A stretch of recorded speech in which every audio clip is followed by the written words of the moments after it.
Более 5000 человек, выстроившие слово «Спасибо за жизнь» на площади Победы, запустили в небо тысячи белых шаров, бесконечную память о тех, кто сражался за Родину в Великой Отечественной войне. Молодежный флешмоб прошел на площади Победы в рамках проекта «Солдат Туймады», организованного рекламным агентством New Vision при поддержке управы Губинского округа, а также управлением по молодежной и семейной политике города Якутска. В акции участвовали все учебные заведения, общественные организаторы и вся молодежь, которая видела рассылку в WhatsApp мессенджере и интернете. Мы уже наблюдаем на площади большое количество молодежи, скопления. И это видно, что к 70-летию у молодежи появился патриотический дух, что это, конечно, несомненно радует. 5000 человек выстроились в фразу «Спасибо за жизнь» и исполнили вместе знаменитую песню «Это День Победы».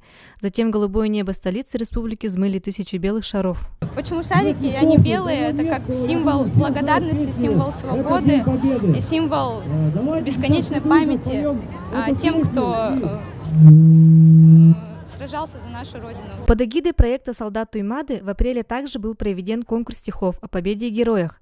Каждый желающий мог написать стихотворение и разместить в социальных сетях, где за него могли проголосовать. На стихи победителей будет написана песня. Также в масштабе проекта происходил сбор средств на строительство мемориального комплекса «Солдат Туймады». В общественных местах города Якутска стояли ящики для сбора средств. Мы собрали 12 385 рублей.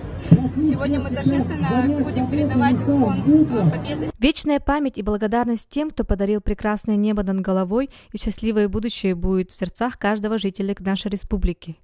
Евдокия Ефимова, Николай Необутов, Иван Тайтонов, ЕСИА.